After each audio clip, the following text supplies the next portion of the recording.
안녕하세요. 그거는 60회까지 나와.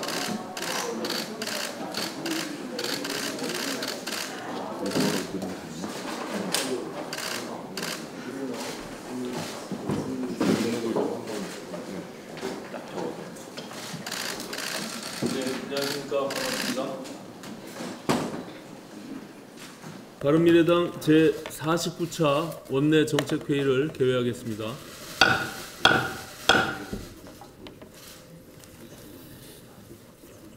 어제 문재인 대통령이 윤석열 검찰총장 후보자의 인사청문 경과보고서 재송부 요청서를 국회에 보내왔습니다. 윤 후보자의 거듭된 거짓말이 문제가 되고 사적인 의리를 앞세워 공사 구분을 못하는 사고체계가 논란이 되고 있는데도 야당이 반대를 하든 말든 모두 무시하고 임명을 강행하겠다는 얘기입니다. 청와대는 이번에도 야당이 납득할 만한 해명을 내놓는 대신 최종적인 국민의 판단이 있었을 것이라면서 애꿎은 국민의 이름을 내세워 의회 민주주의를 부정하고 국회를 무시하는 오만한 행태를 반복하고 있습니다. 이처럼 대통령과 청와대가 앞장서서 국회와 야당을 향해 독선적이고 적대적인 태도로 일관하는데 공존의 정치, 대화의 정치가 가능하겠습니까? 문재인 대통령은 지난 2017년 대통령 선거를 일주일 앞두고 라디오 인터뷰에서 이런 말을 했습니다. 어떤 야당과도 협치를 해야 한다. 당연히 대화를 해야 한다. 그리고 문재인 대통령은 취임사에서 이런 말도 했습니다. 야당은 국정 운영의 동반자다. 저는 문재인 대통령이 했던 거짓말 가운데 가장 큰 거짓말이 바로 야당과 협치를 하고 대화를 하겠다는 이 말이라고 생각합니다. 현행법 체계에서는 대통령이 임명 절차를 강행해서 부적격 인사를 끝내 검찰총장에 앉힌다 해도 국회가 이를 막을 방법은 없습니다. 그러나 이후 전국 경색의 책임은 온전히 대통령이 져야 한다는 사실을 문재인 대통령은 알아야 합니다. 민주주의는 남들이 뭐라 떠들던 내 갈 길을 가겠노라 옹고집을 부리는 대통령을 원하지 않습니다. 야당을 국정 운영의 동반자가 아니라 거추장스러운 존재로 인식하는 대통령은 선출된 군주에 불과한다는 것을 깨닫기 바랍니다. 어제 6월 고용 동향이 발표됐습니다. 지난주 교섭단체 대표 연설에서 말씀드렸던 5월 고용 동향과 별반 다르지 않은 결과가 나왔습니다. 고용률 역대 최고, 그러나 실업률도 역대 최고, 세금을 쏟아부어 만든 노인 일자리는 급증, 그 대신 30대와 40대 일자리는 21개월 연속 급감, 17시간 미만 단기 아르바이트 역대 최고치, 제조업 일자리는 15개월 연속 감소, 청년층 체감 실업률 역대 최고치, 종업원이 있는 자영업자 9개월 연속 감소, 종업원이 없는 자영업자 5개월 연속 증가. 거듭 말씀드리지만 소득주도 성장의 결과 고용이 개선되는 것이 아니라 고용의 질이 악화되고 재정 적자는 급격히 늘어나고 있습니다. 대한민국 경제는 지금 성공으로 가고 있는 것이 아니라 IMF 외환위기 이후 최악의 위기를 향해 나가고 있습니다. 정말 입이 아플 지경이지만 다시 한번 말씀드리겠습니다. 문재인 정부는 소득도 성장도 모두 망치고 있는 소득주도 성장론을 즉각 폐기하기 바랍니다. 더 늦기 전에 규제 개혁으로 시장의 활력을 회복하고 노동개혁으로 양극화를 극복하는 방향으로 경제 정책을 대전환해야 합니다. 인천시에서 붉은 수돗물 사태가 벌어진 지 오늘로 꼭 42일째 됩니다.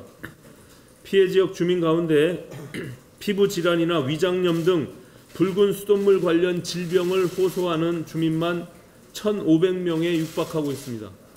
환경부와 인천시는 지난 5일 수돗물 정상화를 발표했지만 초중고등학교 수돗물에서 기준치를 초과한 발암물질이 발견되고 일부 지역에선 우라륨이 검출되는 등 비정상 상황이 지속되고 있습니다. 이런 가운데 사태 해결에 가장 앞장서야 할 조명래 환경부 장관은 모든 건 지방자치단체가 해결해야 하는 것으로 알고 있다. 이렇게 책임을 떠넘기기에 급급한 모습을 보이고 있습니다. 한마디로 무책임의 극치가 아닐 수 없습니다. 환경부는 국가 전체의 물관리 책임과 지자체 상수도 관리 체계를 감독할 책임을 지고 있습니다. 그 책임이 너무 무거워서 감당할 능력이 안 된다면 조명래 장관은 인천 시민들의 가슴에 염장을 지르지 말고 자리에서 물러나기 바랍니다. 정책의장 최희배입니다. 어제 청와대는 일본 수출 규제 대책 논의를 위해 문재인 대통령과 30대 재벌그룹 간담회를 가졌습니다. 이 중에 눈에 띄는 참석자는 불과 입사 4년 만에 부사장직에 오른 현대중공업그룹 총수인 정몽준의 아들 정기선 부사장입니다. 소유 경영 분리 원칙을 그룹 방침으로 정한 현대중공업은 그동안 권오갑 부회장이 전면에 나서 왔습니다. 그런데 정기선 부사장이 그룹 방침을 어기면서까지 청와대 행사에 참석한 이유가 청와대가 그룹의 오너의 참석을 원칙으로 했기 때문입니다. 재벌 총수의 자녀라고 해서 회사 내의 최고 경영자를 제치고 대통령을 만난 것은 전형적인 후진적인 황제 경영의 모습입니다. 정부가 위기 국면에서 기업의 목소리를 경청하고 기업 최고 경영자의 의견을 묻는 것은 마땅히 필요합니다. 그러나 위기 국면이라고 해서 재벌 개혁을 하겠다는 약속과 원칙을 저버리고 과거로 회귀해서는 안 됩니다. 재벌 지배구조 개혁의 핵심인 황제 경영 근절에 역행한 청와대는 반성하시기 바랍니다. 직업훈련과 실업급여에 쓰일 돈을 저축해 놓은 통장인 고용보험기금이 심각한 고갈 위기에 처해 있습니다. 고용보험기금을 구성하는 고용안정직업훈련통장, 실업급여통장 모두가 문재인 정부 들어 실업의 급격한 증가로 적자이고 법에서 정한 적립금 비율은 사상 처음으로 법 위반 상태로 들어섰습니다. 특히 실업급여 통장은 1.5에서 2배를 적립해야 하지만 올해 적립 비율은 0.6입니다. 그럼에도 불구하고 고용노동부는 이번 일자리 관련 추경 약 1조 4천억 원 중에서 1조 3천억 원, 무려 93%를 고용보험기금에서 쓰겠다고 제출했습니다. 추경안 대로 통과되면 실업급여 통장의 적립 비율은 0.4로 떨어져 사상 초유의 고갈 직전의 상태에 처하게 됩니다.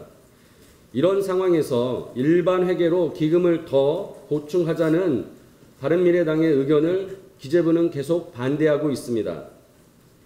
바른미래당은 제도의 존속을 위해 추경사업 전액 삭감 방침을 정했지만 최악의 고용재난으로 인해 고통받는 국민들을 위해 결국 묵인하고 동의해줘야만 하는 상황이 되어가고 있는 것입니다. 고가는 텅텅 비어가는데 온갖 퍼주기 사업과 홍보만 난무하고 있습니다.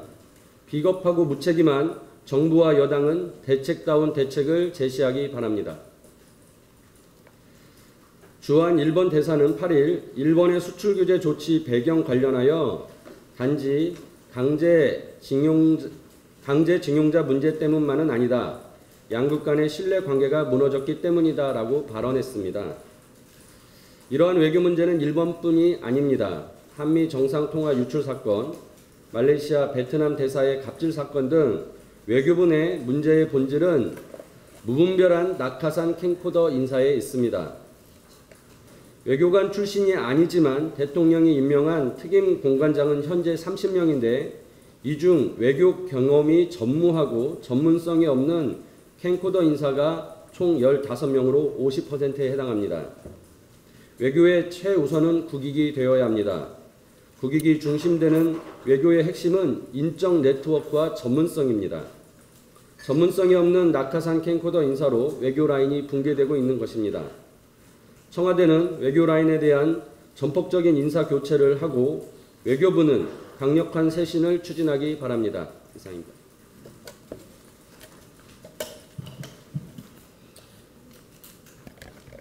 앞서 오신한 대표께서 어제 통계청이 발표한 자료에 대해서 말씀을 주셨는데 저도 첨언을 좀 할까 합니다.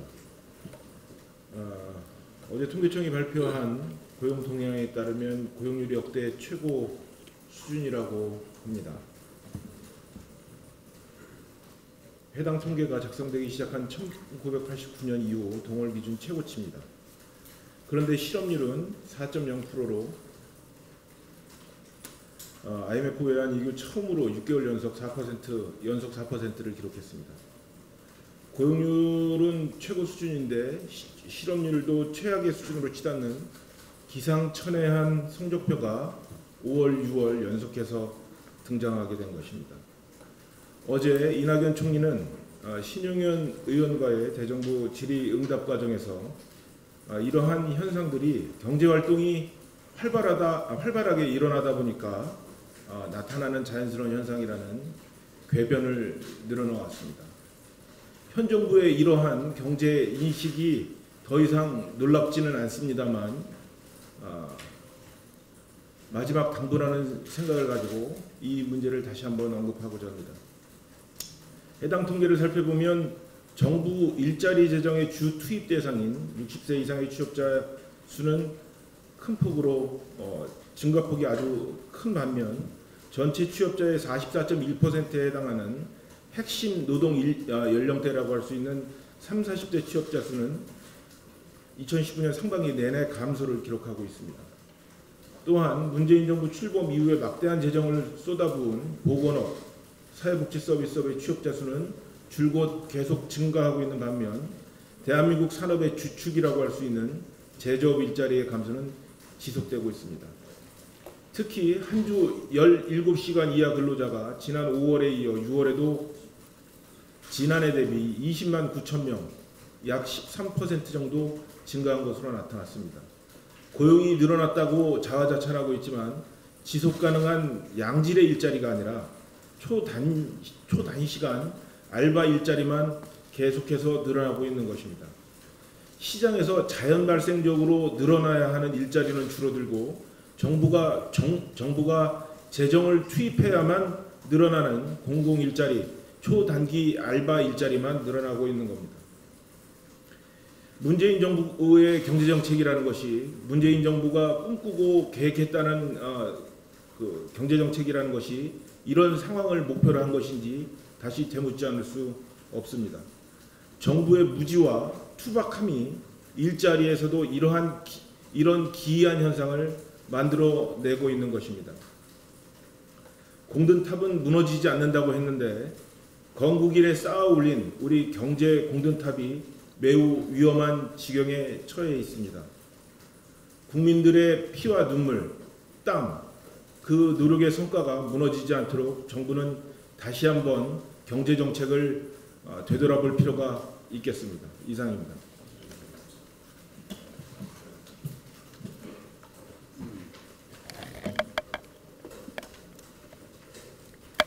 네, 앞에 대표님하고 의원님들께서 말씀을 해주셨는데요. 6월 고용동향과 관련해서 저도 한 말씀 드리겠습니다. 어제 통계청이 2019년 6월 고용동향을 발표했습니다. 지난달 취업자 수는 전년 동월 대비 28만 1000명이 증가해서 17개월 만에 최대폭으로 증가를 했고 15세에서 64세의 고용률도 67.2%로 6월 기준 역대 최고치를 기록했습니다. 그러나 일자리 전체 규모는 늘어났지만 그 내용을 보면 재정을 투입해서 만든 세금형 일자리로 초단시간 근로자 수가 늘고 양질의 제조업 일자리는 6만 6천 명이나 감소해서 작년 4월 이후에 15개월 연속 감소세를 이어가고 있는 점에 주목해야 합니다. 정부가 혈세를 쏟아부어 만든 공공일자리가 집중된 보건업 및 사회복지 분야에서는 전년 동월보다 12만 5천 명이 증가했습니다. 6월 취업 증가폭 28만 1000명 중에서 거의 절반에 해당하는 수치입니다.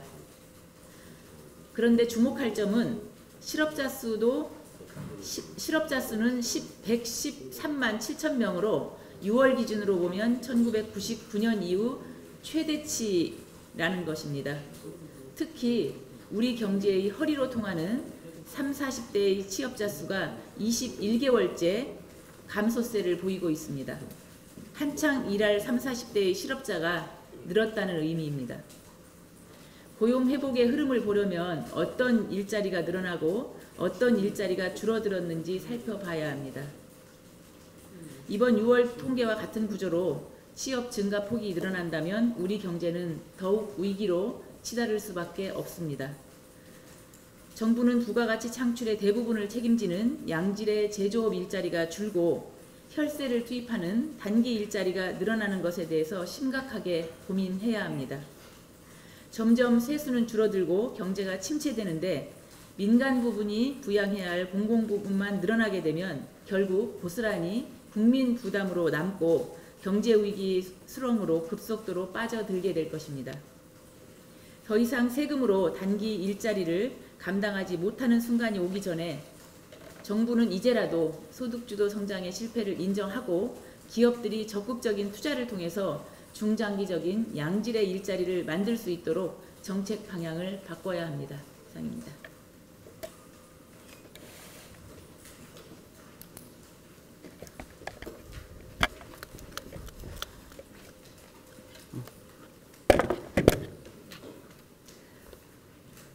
국방부의 이공계 전문 연구요원 정원 감축안이 언론을 통해 보도되면서 과학기술계와 산업계의 우려가 커지고 있습니다. 해당 보도에 따르면 국방부는 매년 2,500명씩 선발하던 전문 연구요원을 2022년부터 단계적으로 줄여 2024년에는 1,200명까지 축소할 것이라고 합니다. 과학기술정보통신부에서는 감축 규모나 그 시기는 아직 미정이라는 설명 자료를 냈지만 감축 여부 논의 자체에 대해서는 부정하지 않고 있습니다. 전문 연구요원 제도를 이용해서 우수기술 인력을 채용하고 있는 중소벤처기업은 당혹감을 감추지 못하고 있으며 전문 연구요원 의존도가 높은 중소기업에서는 사형 선고나 다름없다는 말까지 나오고 있습니다. 2017년 중소기업연구원에 따르면 전문연구요원 제도를 통해 생산 유발 효과가 1조 3천억 원에 달하는 것으로 나타나는 등 우수 인재의 해외 유출을 막고 국내 산업 발전에 기여해 왔다는 평가를 받고 있습니다.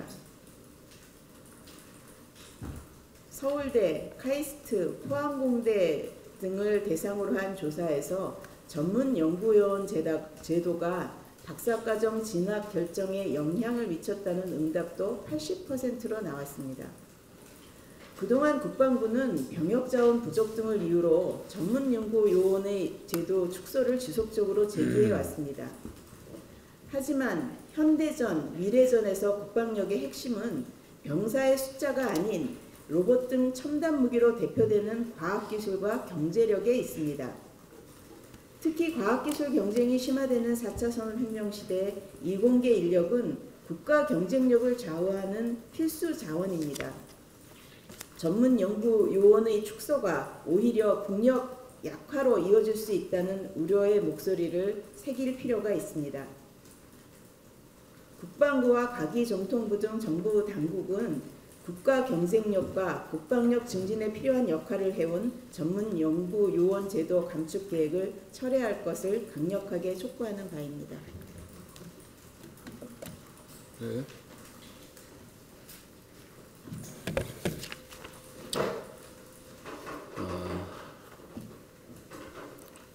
화학, 기계 부문까지 겨냥한 일본의 대한민국을 향한 보복 2탄이 시작되고 있습니다. 전방위로 타격을 가하겠다는 내용입니다.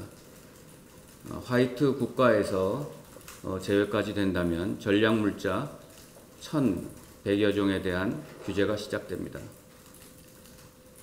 역대 최악의 경제 상황이라고 대통령도 인정하고 있습니다. 이는 경제와 외교에서 무능한 정부로 인한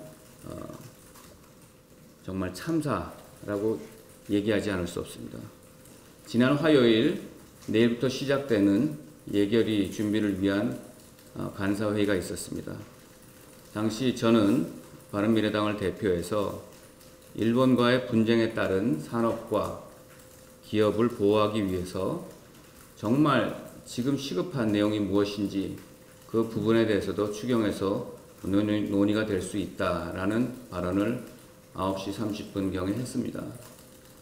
나중에 알게 됐지만 정부 여당에서도 그날 같은 얘기를 논의하기 시작한 걸로 나중에 보도를 통해 알게 됐습니다. 바른미래당은 국가를 위해서 정말 도울 것은 선도적으로 이끌어 나가서 도울 것이고 앞서 나갈 것입니다.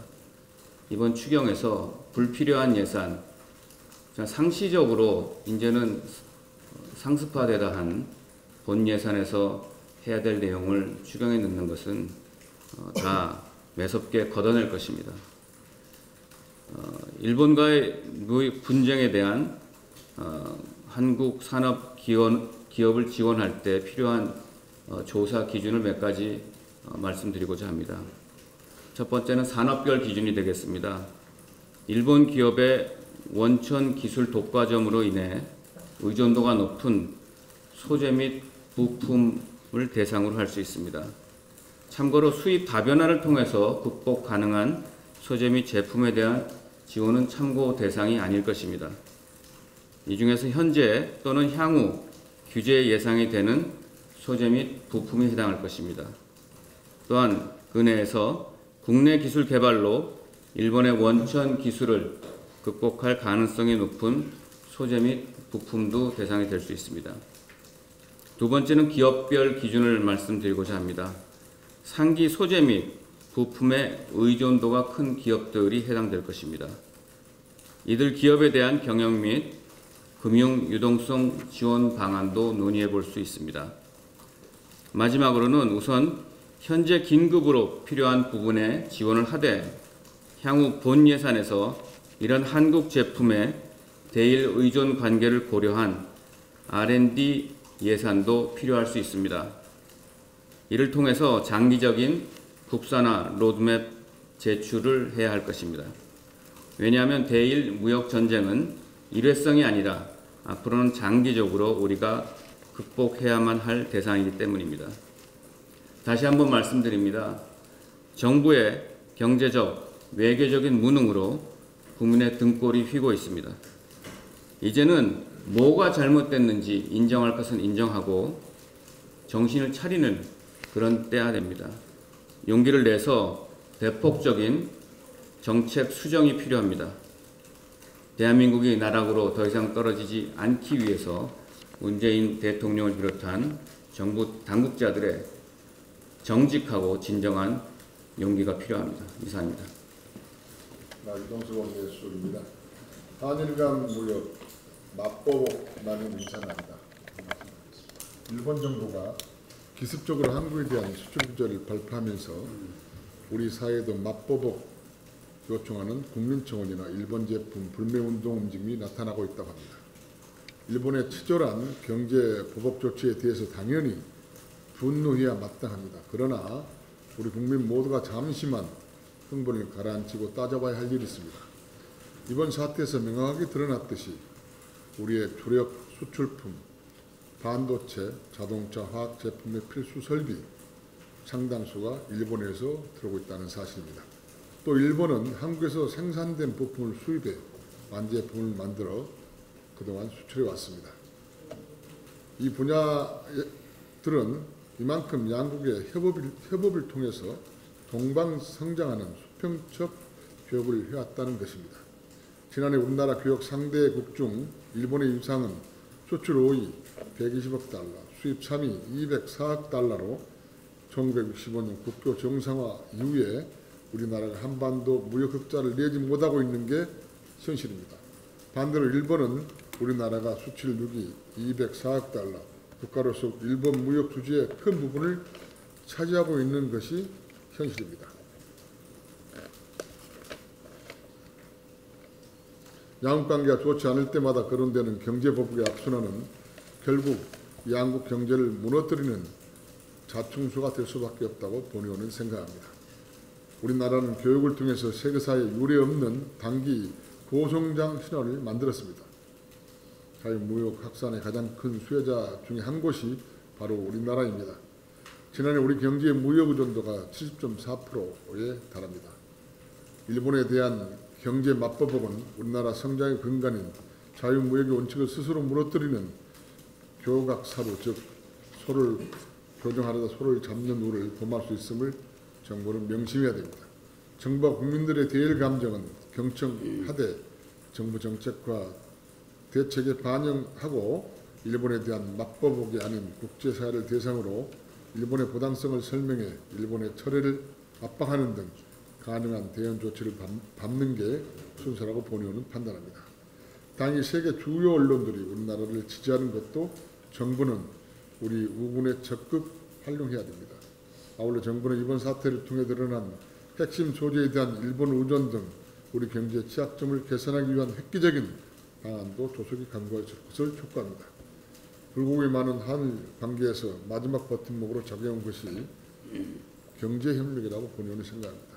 상호 시너지를 수치로 체감할 수 있기 때문입니다. 경제가 정치와 분리돼 존재하는 수는 없겠지만 정치에 휘둘리는 상황이 돼서는 안 된다는 것이 본의원의 생각입니다.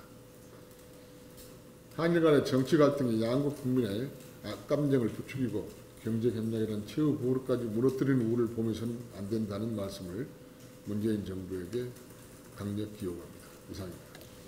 추가 발언 네, 아까 말씀드린 예결위 추가적으로 말씀을 드리면 내일부터 종합질의가 시작됩니다. 이낙연 총리께서 내일 종합질의는 참석을 하시고 그 다음날 해외 출장이 잡혀 있다고 합니다. 정부가 그렇게 목을 매는 추경을 통과시키겠다고 야당에게 협조를 구하면서 총리가 자리를 비우는 이 일도 미리 정해진 스케줄이라고 하나 매우 유감스럽다는 말씀을 드립니다. 더더욱이 한일 간의 이런 무역 분쟁으로 국민들이 정말 중리산이하는 이런 위기 상황에서 강경화 장관은 한가하게 아프리카 순방을 위해서 어제 출국을 했다고 합니다. 바른미래당 간사인 제 방에 지금 셀 수도 없이 도달하고 있는 국무위원들의 대리 참석 요청서, 예결위 전체회의에 이런저런 이유를 대서 불출석하겠다고 하는 국무위원들의 숫자가 도대체 셀 수가 없습니다. 이유도 상임위를 핑계로 대는 분들도 있습니다. 그거는 예산, 이번에 추경 예산과 별로 관계가 없는 그런 상임이라면 모르지만, 그런 부처라면 모르지만 예산과 관련이 있는 부처라면 도대체 무엇이 중요한지, 이 정부의 국무위원들이 어떤 정신으로 정말 이번에 추경에 임하고 있는지 그 정신 자세를 의심하지 않을 수 없습니다.